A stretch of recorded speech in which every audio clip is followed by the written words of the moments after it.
Hi, I'm Max. And I'm Skylar. Recently, we decided to start watching Bob's Burgers to see what it was all about. And it didn't take us long to become completely obsessed with the show. But one of the things we love the most about the show is the brilliant end credit sequences. Which is why we created this podcast. Each week, we're going episode by episode to talk about the elaborate end credits. We're excited to have you join us right here on Bob's Credits. We'll make sure the Bob's Burgers end credits get the credit they're due. All right! You know I'm looking at you this week because do you have a chip chipperoo for us this week, Skylar? It's hard, isn't it? Okay, ready? Yeah. All right. I'm so excited. Ooh, I need your love, babe, and a chip chipperoo. Oh, that was worth it. I'll have everybody know that Max X-nayed my first chip chipperoo attempt, and I now have a even further complicated relationship with chip chipperoo. You're angry. You're mad at the chip chipperoo. Yeah, and you. Well, I'll take them from now on. But I thought that was a wonderful one. I love you. 8 days a week. I love a little Beatles. We've done the Beatles on here before as a chip chipperoo. Well done, Skylar. Great band? Great band. Good band or great band? Great band. Yeah. If you watch Succession, you know where that question came from. Chip chipperoo, everyone. It's so nice to be back with you here, whispering into a microphone with the love of my life, Skylar. We have a little something to do before we get into anything at all, Skylar. I know what it is. What is it? We need to burger pun some new patron names. Absolutely. We have some new subscribers on Patreon, and we have to say thank you, and we have to change your names officially. So, let's get started here. This is like getting a wand in Harry Potter.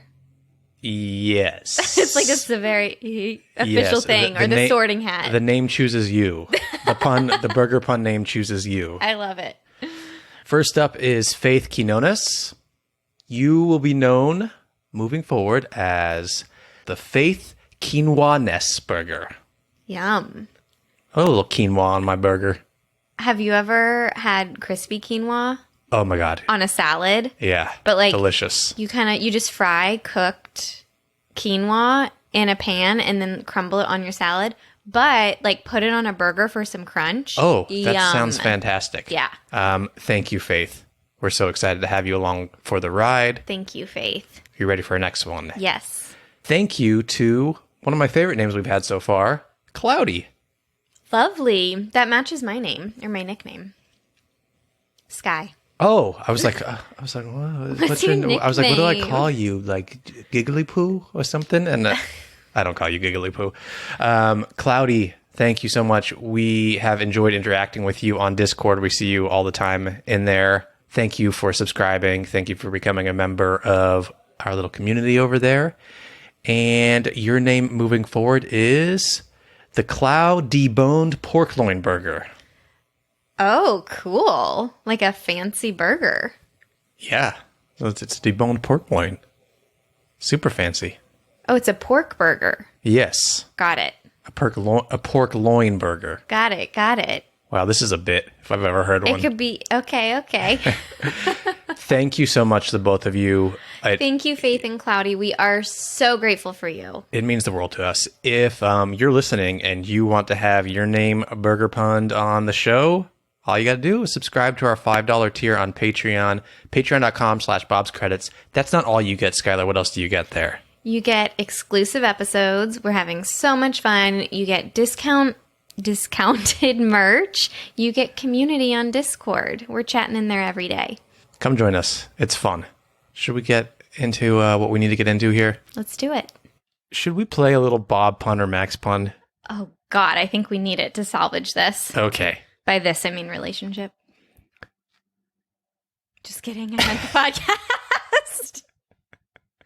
I was reading my first pun, and then I was like, wait, what? I'm just kidding. I would have had a better reaction if I was actually paying attention. This is why this relationship is on the rocks. Speaking of rocks, this one rhymes with it. That was an amazing segue. Let's go. The Sandra Bullocks and Bagel Burger. This is great. Are these all rom-com actresses? No. I'm going to say Max. Yes. Okay. Your next pun is papaya was a Rolling Stone burger. Max. Bob. Darn. Your next pun is the Banana Montana burger. Max. Yes. So a lot of fruit burgers. I don't know how I feel about it. Yeah, you're right. We had a fish burger, kind of. Yeah, fish burger, and then 2 fruit burgers, followed by a root vegetable burger. The Knife to Beat You burger with thinly sliced beets. Ooh. Bob. Yes. Okay. Oh, I wasn't sure about that one. I feel like with thinly sliced beets gave it away. Am I correct? No. Okay. It was just like such a like generic, straightforward pun. It just like could have gone either way. Yeah, I like to do Sandra Bullock's and bagel type burger.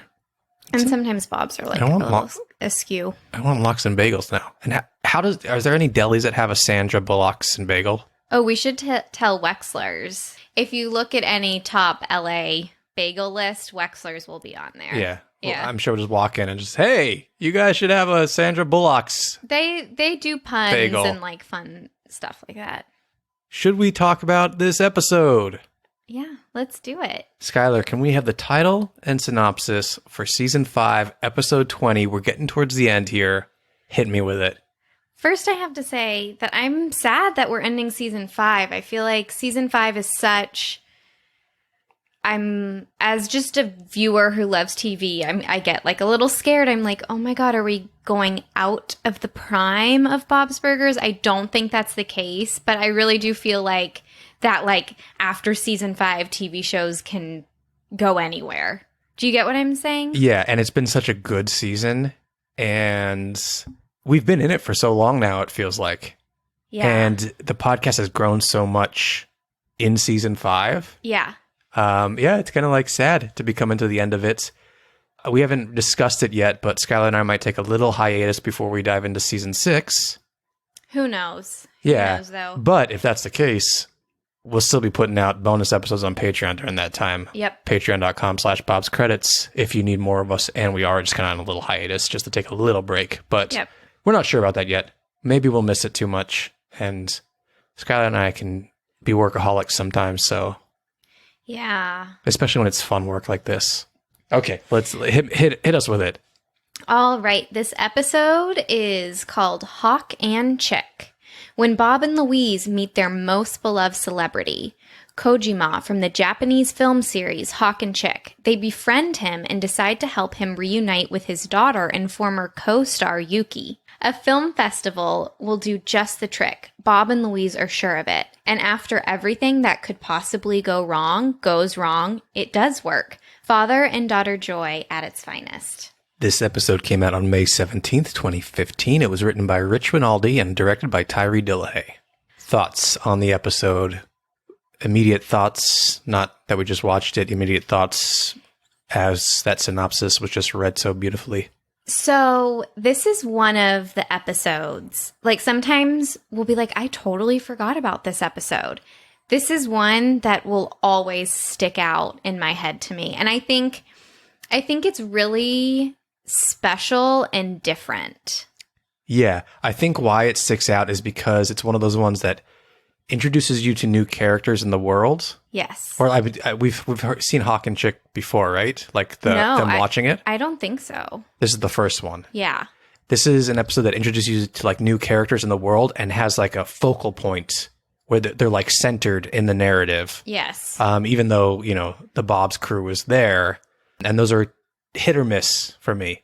Right. Actually, we've been watching a lot of Lost recently. I bet they couldn't tell. They'll try and like introduce characters mid-season, and sometimes it works and sometimes it doesn't. Like it does take a risk to have the focal point. Everyone who watches Lost is like Nikki and Paolo. Yeah. The Bob's creators taking a risk on centering this reunion on two people we've never met in the world before is big, but I think it pays off. Mainly because I think what really grounds this episode Louise and Bob. 100%. And that also makes what I love about this episode. I love Bob and Louise's relationship so much that the episode could be about anything if it's focused on their relationship. And I love it. Something that I really love about the episode is Louise's naivete, because we often forget Louise is a little girl. And now we really know, because she really does not understand why working with your dad wouldn't be the coolest thing ever. And she really doesn't understand how family estrangements could happen. And I found that so endearing. I agree. I actually didn't even think about that, but that is an incredible way to look at it. Yeah, and she gets it in kind of the last scenes. So she grows up a little bit in this episode. Yeah, she's a little kid like Chick was when she was probably enjoying shooting with her father and stuff, or working with her father, but things change and families are difficult and you grow apart sometimes and there's rifts, and we never really understood what happened. Yeah, I don't think it's important. You don't have to know. You can kind of put the pieces together yourself. Right. Being a child actor is never going to be an easy scenario, I don't think. Mm-hmm. Yeah. But I do like that they were able to reunite them. Me too. As Lauren Bouchard said on that podcast episode, this is a hopeful show. And that's why, I loved the ending to this one. I just really appreciate Bob's Burgers introducing me to an aspect of Japanese culture that I don't know a lot about, which is manga, which is this, you see it in the film. It's this type of graphic novel illustration. Mm-hmm. So I really, really appreciated that. And seeing all these elaborate, beautiful costumes in the Bob's style was really visually different from Bob's Burgers and really rich to me. Yeah, and we'll see that in the end credits. Yes. Spoiler alert, but there's plenty of that. And yeah, I love when and we know this from some of the behind the scenes stuff that we might play in a little bit, that they do their due diligence when it comes to things like other cultures. Yes. Or, I feel like this is organically going into my fun facts. Should I start? No, we love it. If you can do it, a segue that is natural as opposed to smooth as butter. Speaking of Biscuit's tale, I've got a tale of two fun facts. That's good. That's very smooth, but we were not talking about Biscuit's tail. I was looking at Biscuit and his tail was there, and he's so cute. My gosh. Oh, he's getting the belly rub now. So I found this very interesting. The Bob's Burgers world, cast, crew, writer, showrunner, they have their favorite actors that they like to work with, which you can kind of see because they're all kind of connected somehow. We see the same actors coming back again and again to voice different people, but it was really important to them to cast a Japanese actor for the role of Kojima. And so they got their casting director in and they opened up their world and started, auditioning people that they've never worked with before. And so eventually they cast Keisuke Hawashi, and he is the best. He also commented on our Instagram. He's very active online. He's super friendly. He's the best. Super passionate about this character and this episode. Yes, that's what I want to talk about. Yeah.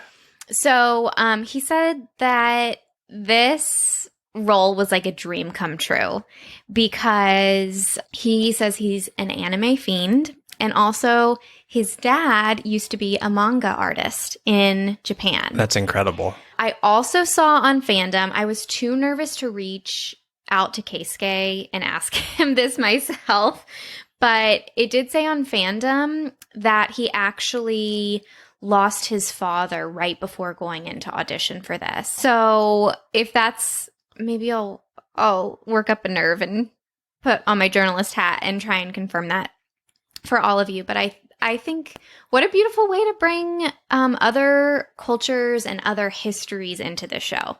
And also father-kid relationship. Yes. It's, yeah. Yes. Wow. Okay, let's... And you know what? Sometimes that translates when you get a voice actor who is this passionate, who has this background, who has this story.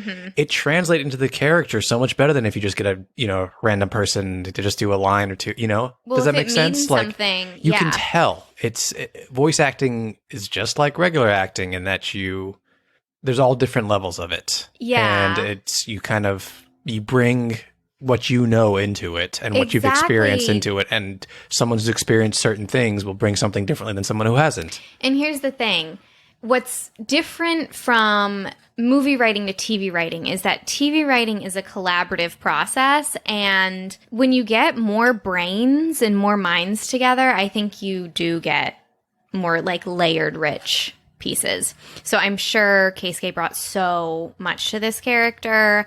The writers said that he just jumped in and he could improv with the cast. He was like right there. And something I love so much is that he respects Bob's Burgers so much, which I don't think every actor can jump on to an animated comedic series and respect it like this. He gets how brilliant all the jokes are, and it really shows when he speaks about the show. Just a good pairing. That's great. Yeah. I love hearing it.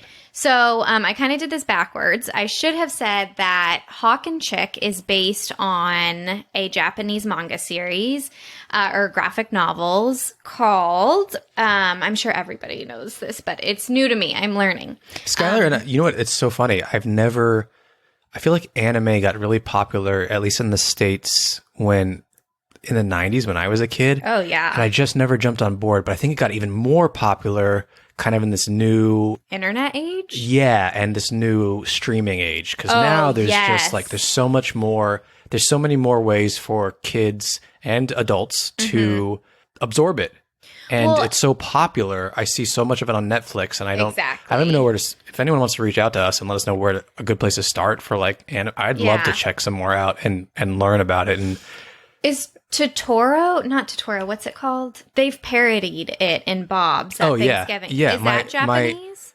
The Studio Ghibli movies are Japanese. What are they called? Studio Ghibli is no, that's not the franchise I'm talking about. My Neighbor Totoro? Yes. Yeah. Studio Ghibli is like the production company that does all those movies like Spirited Away and Princess Mononoke. In this cast is like an anime, not cast, in this crew or someone on in the writing staff has an appreciation. I assume it's Rich Rinaldi. You think? It feels, to write a whole episode about it, I would assume that. But just because you write the episode doesn't mean you pitch the episode. True, but it feels like they would want someone who really he feels loves like and knows a lot. Takes ownership of this a lot. But I mean, I know I'm familiar with the Studio Ghibli movies, but like anime, and it's such beautiful animation that I would think like if you're an animator at all in any kind of format, you would be like into it. Like you'd be obsessed, or you'd want to know more about it. You'd just be enamored by it. So Hawk and Chick is based on Lone Wolf and Cub. So this is, as Bob's does so well, this is a direct parody on something that already exists. That's what people refer to me in our neighborhood when I'm walking Biscuit, by the way. Lone Wolf. It's Lone Wolf and Cub. Because you have that mysterious quality. Yeah, it's because you have it's your not when you're with headphones us. It's when just me and Biscuit are making the rounds. And when do you walk be alone. Biscuit by yourself? Never. Okay. But people think it. They're like, if she wasn't around, that would be Lone Wolf and Cub. Okay, I'm trying to tell you about Lone Wolf and Cub. Tell me. It's been adapted into many things, but exactly like Hawk and Chick, it's a bunch of different films. I think like 6 or something. And basically the premise is that this father who is forced into becoming an assassin and shamed by this group of people. I think they call it a clan. He needs to get revenge on them. And so him with his 3-year-old son in tow tries to get vengeance. 3 years old. 3 years old. I mean, yeah, you saw the basket. Yeah. Yeah. So a direct parody, but we make it a little bit more female so Louise can identify. Oh my gosh, when they are sitting on the sofa and it's a flashback of them watching Hawk and Chick, and Louise is like, oh my God, Dad, like so earnestly. She's like, is this us? So cute. It's so cute. One other really cute part about the episode too is when Jean and Tina are handing out flyers and they have their hair in like the samurai style. Oh, yes. The samurai hairstyle. They both have like little like tails or whatever they, yeah. Anywho, so we have to look at this in the credits, okay? Apparently, Larry Murphy is credited as playing Teddy in this episode, but Teddy does not appear. Interesting. Was he cut? Could be. I feel like he would fit so in to this episode. But Larry Murphy does, however, voice the manager at Top Hat Cinema. Would you like to hear some of the movies that are playing at Top Hat Cinema? Oh, I would love to. I know which one I would go see, but I want to hear which one you would go see. Deal. My Life as a Person. Mm-hmm. A Dirty Place. Mm-hmm. The Messenger Who Got Killed. Mm-hmm. A Beautiful Robot. It's kind of like Her. Yeah. Song of the Fishwife. Tuesday in Tuscany. Oh, that's yours. That's mine. Total Urgency. Oh, that's mine. Bleh. We'll go to that double feature. No, I'm not going to see Total Urgency with you. You're going to have to if you want me to see Tuesdays in Tuscany. What if it's just like a whole plot about someone needing to pee really bad? Total Urgency. Even better. Like a bro comedy. Oh my God. Yeah. You just gotta, it's like that episode of Seinfeld where Kramer has to go to the bathroom and he can't get in anywhere. Yeah. It's a universal topic. Great movie names. So the Hawk and Chick Collector's box set that is being advertised over the end credits, which we're going to go through, obviously, is distributed by Hastings Classics, which most likely is named after employee of the show, Rachel Hastings. Oh. I don't know what she does, but I mean, you can look it up if you want. Me or people listening? Universal You. Oh, got it. And you. Let's all look it up together, everyone. Before we get into the end credits, we do have some deleted scenes that we could play for our fans if they'd like it. I'm sure they would. Let's do it. Okay. Here is scene 1. Linda's heart would shatter into a million pieces if she ever saw this. So that's why they probably deleted it, because they didn't want Linda to see it. They didn't want a fictional character to see it. I mean, I wouldn't want to upset Linda, and I know she's not real. I know. Sorry to those of you out there who are totally like Santa Claus to Linda in your life. But Linda's the Santa Claus. Yeah. All right, so it's a very sweet father-daughter moment. Let's take a look. You believe Yuki just bailed on her dad? I mean, they could have kept making movie after movie. Well, I kind of get it. I mean, I worked with my dad for years, and it was mostly terrible. Plus, it sounds like she wanted to live with her mom. Dad, I promise, when Mom leaves you, I'll choose you. Thanks, Louise. It's like how you and I talk about who gets biscuit when we split up. Don't bring that up. I get biscuit. We're lone wolf and cub. In your head, no one has ever called you that. Yeah. People start calling me lone wolf. You're going to have to start walking Biscuit in the mornings, and then you can be lone wolf and cub. I'm going to Photoshop Biscuit and I and Hawk and Chick, and then call it lone wolf and cub. Listen, Max and I, this is how we got Biscuit. I decided I wanted a dog. I was too young and too irresponsible, but I wanted a freaking dog. And so I decided I was going to get a dog. Max and I were newly dating. Fast forward 2 years, and then I actually do get a dog, and I actually get a dog. And it happens to be when Max and I are moving in together. So it does turn into our dog. We moved in together because we knew we were getting the dog. I know. That's how Max house proposed to me. We were walking to coffee one morning, and he said, I think Biscuit might need just one apartment to live in. Maybe we should move in together. I mean, come on. That is sweet. Adorbs. I'll never forget that day. But Max also, he wasn't a commitment phobe, but he was adamant that he never wanted to get married and would shut down anytime I tried to talk about it. So I'm freaking out because I'm I'm like, Max, I think we need to have a contract about what happens to the dog if we break up. Right? And Max shut me down every time I had that conversation with him to this day. 5 years later, to this day. Everyone knows I get him, and that's that. This is what he does every single time. This is how he jokes his way out of it. The solution is to just stay together so we don't have to worry about it. Boom. Okay. Bam. Boom. Boom, bing, bam. There we go. I want to say, we went on a long tangent, but I want to say that these deleted scenes, by the way, we always add a links to these behind the scenes episodes whenever we can in the show notes. They're fun to watch because they're not fully animated. They're just like kind of like choppy animation. And in this one with Louise and Bob, their mouths aren't moving. It's just open mouth. It's so funny to watch. It's so funny to watch, but then I also get it. Like, unless you are 100% sure a scene is going to make it into the episode, like, you don't probably want to animate dialogue. Of course, the fact that they even have to do it at all. Up to this, yeah. It's really fun to watch. It's a very how the sausage gets made look.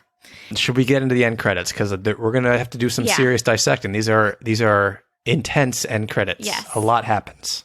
Okay, the last moments before the end credits is Yuki and Kojima have officially reunited and hugged, and Bob realizes the kids have not been doing their homework. I love this. It's such a wink at, like, TV shows, because TV shows never show the actual, like, in Euphoria, I'm just like, when do you do your homework? Like, when? Yeah. And I feel like a few Bob's episodes have kind of ended with Bob being like, hey, shouldn't you kids be doing like kid thing, like school things or like homework or something? So it's funny to have this moment right before the end credits. So, I should get you kids home, right? What time is it? It's after midnight. Is it a school night? Yes, and I have a big test tomorrow. It's like half my grade. Oh, sorry.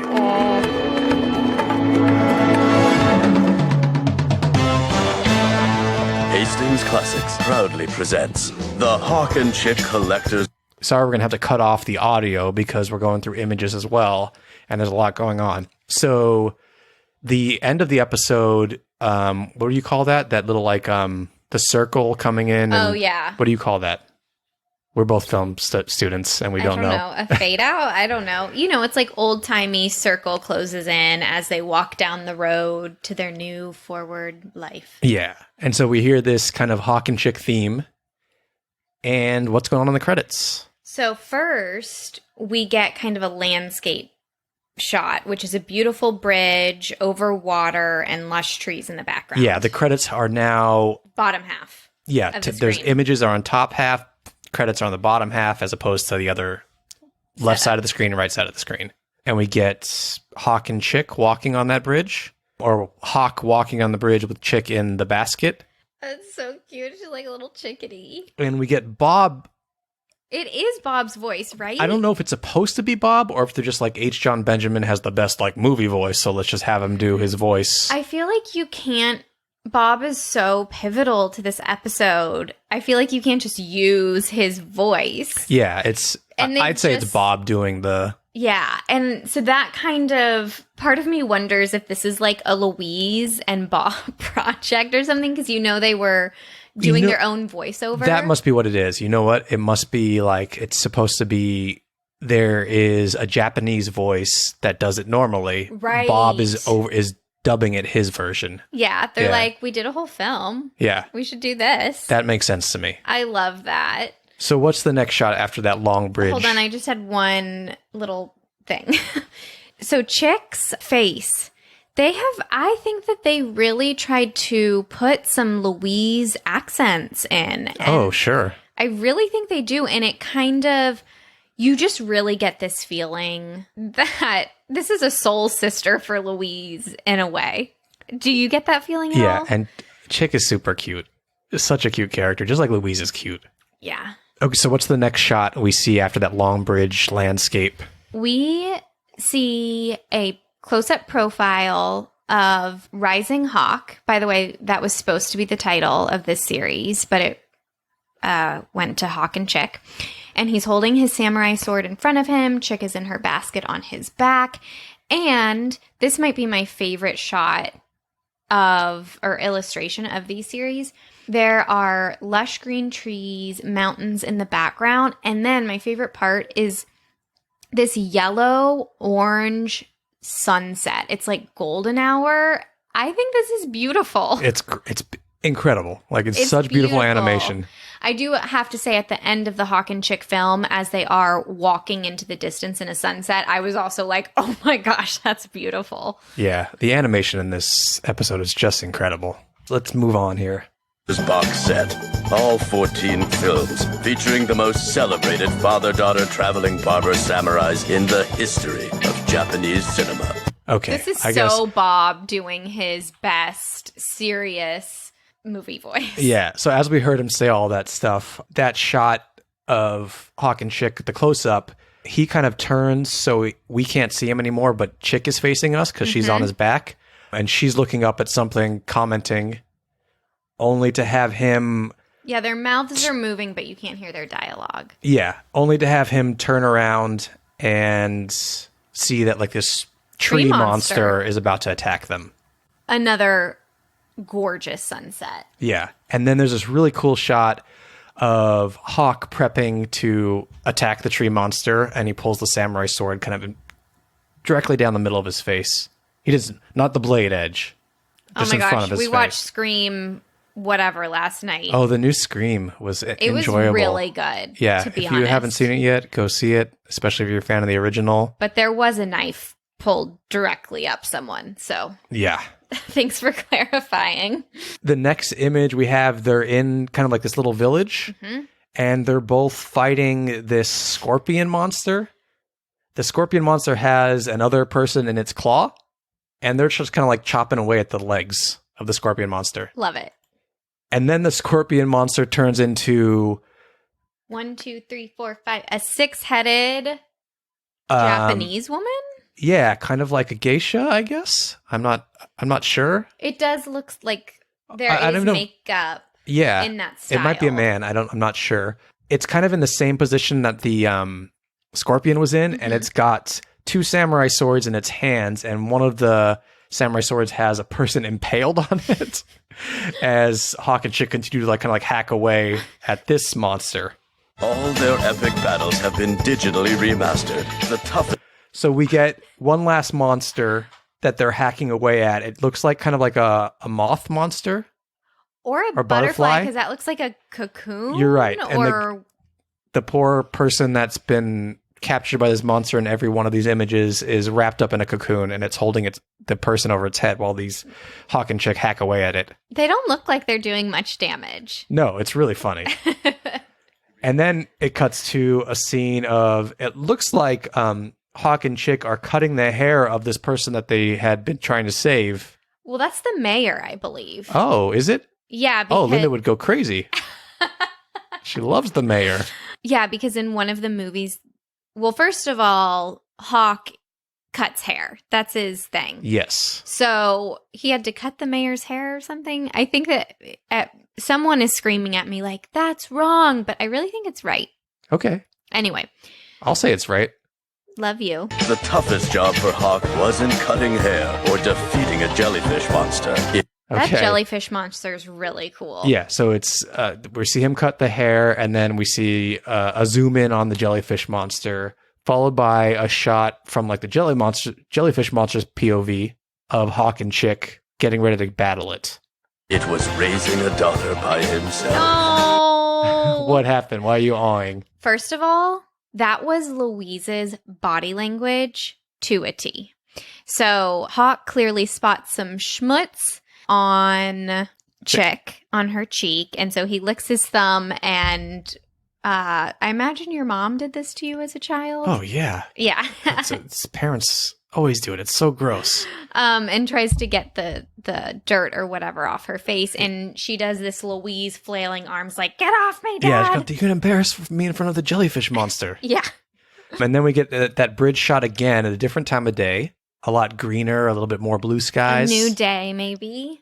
Order today. Take the Hawk and Chick box set home to your village. Do we want to just let it play through and listen to the dialogue? Totally. So that's the last shot we see is them walking the other way across the bridge. I guess I'd say like maybe the sun in the morning was the sunrise, and they were starting their day, and this was the end of the day. They're walking home. Yeah. After a I long like day that. of battling monsters. I love that. But yeah, let's listen to the whole thing real quick.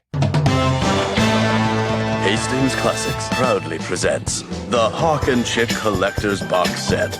All 14 films featuring the most celebrated father-daughter traveling barber samurais in the history of Japanese cinema. All their epic battles have been digitally remastered. The toughest job for Hawk wasn't cutting hair or defeating a jellyfish monster. It was raising a daughter by himself. Order today. Take the Hawk and Chick box set home to your village. Okay, so we did lose something by not talking about the audio as it went. Watching that now, I really get the sense that this is kind of a fan-made trailer that Bob is going to upload to YouTube. He's matched all of the dialogue perfectly to the imagery, so when he talks about all their epic battles, that's when we get monster after monster after monster. And then when he talks about, his hardest job was raising a daughter, we get that very intimate, cute scene. I think Bob was wired after this screening, and he forced his kids to go to bed because they have to go to school. And then I don't even know if they have a laptop somewhere. Then he got out Gene's microphone and recorded this. And I think he thinks it's his tour de force. Wow. That's incredible. Good for Bob. What do you think would get more views on YouTube? This video that Bob edited or Eddie's Hammer Natalie Merchant song? As much as I love Did I say Teddy's, Eddie? Did I say yeah. Eddie. Who the hell? know. Cousin Eddie. Teddy. As much as I love Teddy's video, I think this has built-in fandom, and that's why Bob's would probably really take off, to be honest. It is a great fan edit, in my humble opinion. Okay. We got one thing wrong. At the beginning, it's those blue skies. We're not at sunset yet. Oh, okay. So just the close-up is the sunset or sunrise, whatever that. Okay. Yeah. Got it. The music, I also want to say, is incredible. I love the music so much. The highlights, lowlights, before we score. I was very disappointed that in the behind-the-scenes video, which, by the way, that is our last behind-the-scenes video. They stopped producing that series after this, which I'm very bummed about. Yeah. The highlight for me was the imagery, the beautiful art. The music, like I said. The music's so good. And I think Bob actually did a really good job of describing this series. I love that part when he's talks about his hardest job wasn't fighting monsters. It was raising a daughter. I loved it. Yeah. I guess I have one low light, which I'll get into when we score, but it's so minor. Do you want to score them? Yeah, give me your low light, though. Okay. I'm going to give it when I score. I'll tell you why. Okay. We score on a scale of 1 to 10 H's at the end of Tina's You go ahead, and then I'll tell you. I'm going to give it a 9.5. I'm going to give it a 9.999999. Wow. Because the only reason I'm taking it, because of one, this animation is beautiful. Mm-hmm. Two, these credits can kind of stand on their own. Mm-hmm. You don't even have to watch the episode. The music's incredible. I just love seeing this kind of homage to a completely different style of animation, but staying true to the Bob's animation too, which has got to be so hard to do. Really, yeah, very good point. And that the only little tiny percentage I take down is because I really miss the Bob's characters. Even though we have Bob's voice, I miss, what if they did everything Hawk and Chick, but it was Bob and Louise? Would have been so cute to me. Yeah. Not to take away from Hawk and Chick themselves, they're great characters, know, but it would have been so cool if it was all this style, but Bob and Louise were there doing all that stuff. I know. That would be really, really cool. Or to have them acting out a scene together. I just miss them. That's all. Otherwise, these credits are perfection. They're so incredible. They're so fun to watch.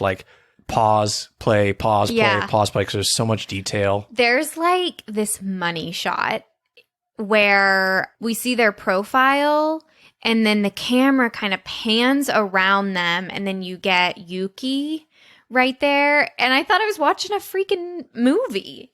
Yeah, you know? they're pretty incredible. Yeah. But here's the thing. They took the opportunity to really honor I agree. and so I do miss the family. I don't, we just had that awe moment. This was such a Louise and Bob episode that we don't end on that note of them being together. But yeah, so I hear you and agree with you, but then kind of think they did the right thing here. Yeah. So that's it. Those are the end credits to Hawk and Chick. Again, we're rapidly approaching the end of season 5, which we're sad about.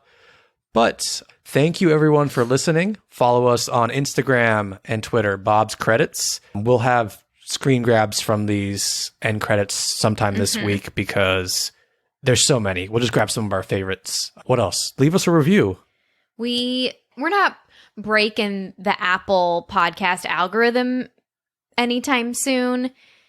It does help us, but we love reading them, and it means so much to us. Yeah. So please, 5-star reviews, help us out on Apple, on Spotify, wherever you listen to it. I'm sure there's a place to review, and it can help us out. I do have to say that we have a very exciting piece of Louise merch that we will be launching very soon, and I did put an homage to Hawk and Chick on it. So start getting excited. I'm super excited. Sign up for our newsletter too. Yep. That's a great place to kind of like be notified of certain like giveaways and products and giveaways, Bob's news, Bob's movies news, product drops, a little ray of sunshine in your email. Yeah.